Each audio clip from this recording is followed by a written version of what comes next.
ዛሬውን አፋልጉን ባልነው መሰረት ወንድማችንን አግኝተነዋል። በዛ ቪዲዮ ላይ በመሃል ሲያልፍ ለቅጽበት የታየው ወንድማችን ዛሬ ታሪኩ እንደሚቀየር እርግጠኛ ነኝ። ተስፋዬ ይባላል ወንድማችን። ስለዚህ እንደ ስሙ እኛ ተስፋ እንሁነው፣ እሱ የሚለንን ደግሞ እንሰማለን።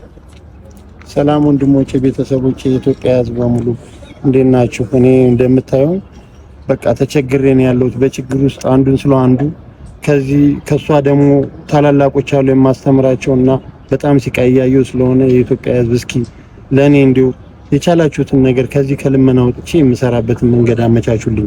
ምን ያክል ልጆች ነው ያሉ ያልከኝ? 4 ልጆች። 4 ልጆች? አዎ 4 ልጆች። እሺ የሚስትህ ሁኔታስ? ሚስቴን ያማታል፣ ካልጋ መነሳት አትችልም እና እኔ ነኝ በቃ እየለመንኩ በዛ በዚህ ያደረኩኝ የማስተዳድራቸው። ሁለቱ ተማሪዎች ናቸው፣ ህፃናቶች ናቸው። የ6 አመት እና የ5 አመት፣ አንደኛው ትልቅ ነው።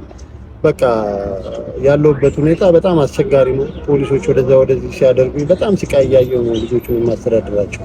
ምን እንደምትሰራው ስራ ምናምን ሰራው ነገር? ስራ ምንም የለኝም። በፊት ነበር የምሰራው የቀን ስራ ምንም ሰራ ነበረ። አሁን በቃ እሷን ሲያማት ሙሉ ለሙሉ ምንም ልጆቹን መጣያ ሳጣ ልጆቹን ማደሪያ ምንም እያደረኩ እያዋልኩኝ እኔ በቃ የሚረዳኝን ሰው እየፈለኩኝ 5-10 ነው የምለምን። ቤተሰብ እንግዲህ እንደምታዩት ነው። 4 ልጆች ነው የሚያስተዳድረው ወንድማችን ተስፋዬ። ይሄ ነገር አጋጣሚ አይደለም፣ እግዚአብሔር ፈቅዶና አስቦ ያደረገው ነገር ነው የሚመስለኝ። እኔ እንግዲህ በጣም መታገዝ ያለ ወንድማችን ነው አሁን እያገኘን ያለ ነው ማለት ነው። ተስፋዬን ማግኘት የምትፈልጉ ሰዎች ደግሞ በውስጥ መስመር ልታወሩን ትችላላችሁ። ስልክ ቁጥሩን እሰጣችኋለሁ። ማገዝ የምትፈልጉ ሰዎች ልታግዙ ትችላላችሁ።